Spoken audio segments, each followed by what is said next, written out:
An inside look into 2015's first El Clasico. Thank you so much. Congratulations, gentlemen. Well, no record for SK Gaming, and you beating their winning streak must be great, Fabin. Yeah, it's really great to break a team's winning streak.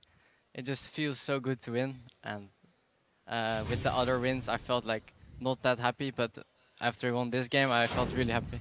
Definitely showed. Talk us through the picks and ban phase. We saw you guys going for your first pick, Zed, that you love that much. That did mean that you had to give up your Annie. You defaulted to Thresh. Did you have the plan already that you weren't going to go for that heavy engage Annie with the Leona band, or did you adapt? We kind of knew what they want to play because SK is like well known to have like really strong lanes, and in this game they had Golem's advantage and then they have the matchup advantage, and it was really hard for us to deal with them in the bot lane. And as you saw, like we got killed and it shouldn't happen, and like I feel really guilty about that, but yeah, I mean our team did a really good job. Yeah, I have another question about that, more specifically about your level 1 play. You didn't really seem to try and secure that lane swap. The level 1 play was fairly standard, you just waited around in the brush, you didn't really get any deep vision or any invades. So how did you just approach this level 1? Because it was kind of weird to me not seeing you guys try to get that lane swap. Yeah, it was kind of predictable that we wanted a lane swap since they had a heavy matchup oriented.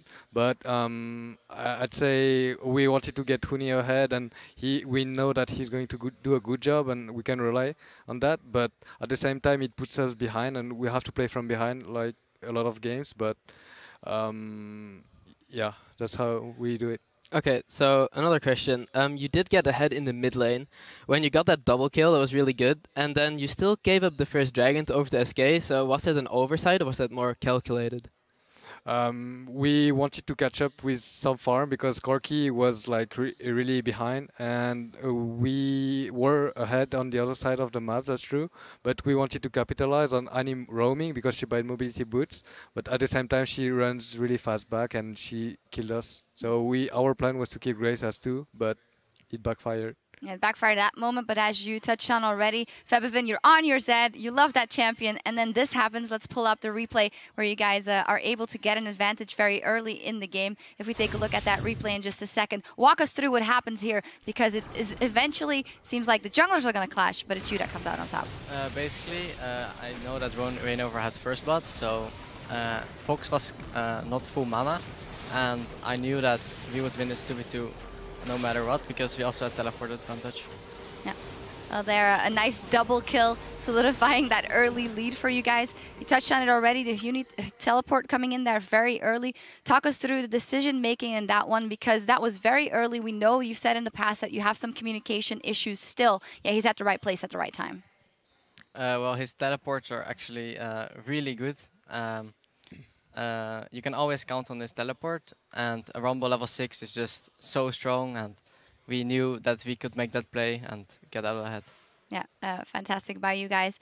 You guys were ahead very early, you were ahead in the mid game, and then all of a sudden SK wins a fight, SK gets Baron, and they push up the top lane when Reignover jumps in. With elements in the back of my mind, I thought, damn, maybe SK can finish it out here. Tell me what went through your minds.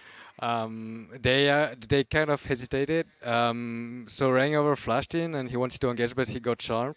And then I got some hooks on Renekton, so they wanted to help Renekton. And like we just kept going, and we were really strong as well, so we could kill them as fast as possible and just chase them, and it worked out. You guys were able to hold that push off. Let's take a look at the next replay, which is later in the game where you guys decisively win a team fight. Yellow Star, walk us through this one. So I think we wanted to go for the blue buff, but then they were sitting in the mid lane, so they wanted to push, so we had to come back. And then we like engaged because they're already stacked. We just waited for Jarvan to jump in and then just use the equalizer to just split them, but like the equalizer was just perfect. And then we had a lot of damage with Zed and Corki cleaning up, especially Corki. And then, yeah, we just go to the mid lane to take the inhibitor. Yeah, fantastic. Tabs, we were talking a lot about the bottom lane matchup in the beginning. How do you think it played out, knowing that they played from behind and knowing it's versus a Fed Forgiven? That's a big task.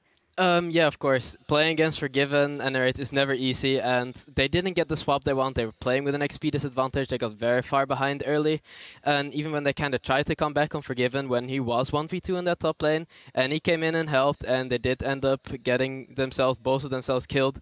So it just really didn't work out for them. Yeah. Bora, can you tell me what it means for Steelback specifically? Some people have said that he is quite passive and he can only get all those kills when the team is very much ahead. What does it mean for his confidence, and have you felt him grow throughout the weeks here? Well, he's first of all accepting that he's going to play from behind because our matchup, I mean, is not going in our favor, and on top of that, they have the golems advantage, so basically we cannot get anything from that because Annie has longer range, so she can just poke. All we have to do is just wait for the farm, and, well, we have to deal with it.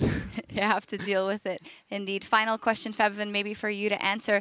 At the beginning, we had you guys here. You said, yeah, we have a lot to work on, and we have the communication and this and that. Now that you know that you can beat this team like SK, what's stopping you from going on #1 and finishing here as a champion? Even this game, I felt like we made super much mistakes. So if we are able to fix all these mistakes we did in this game, and just every mistake we do, then we can definitely be rank 1. I think keeping a cool head and admitting that you're still making mistakes are the makings of a champion. Congratulations. Fantastic victory here versus SK Gaming. We need to take a short break, but the action continues in 3.5 with Meet Your Makers versus Gambit Gaming. Stay with us. Why today so all shut up? We are all nervous. What? Is this nervous? Yes. Oh, big problem, guys. Why? Why? Why not? Because we're against the God-given. God-given. TP coming down. There's the death mark. Instant flash away from Svenskera, and the equalizer is all right. It's slowing Febiven down. Febiven carries on chasing. Fox is not going to get away. They've turned their attention to Fox, but Fox takes him down. Look for Forgiven in the backline. Untouched. Hooney's going to get dropped. Forgiven's on the board again. Guys, go! Nice! Reactor!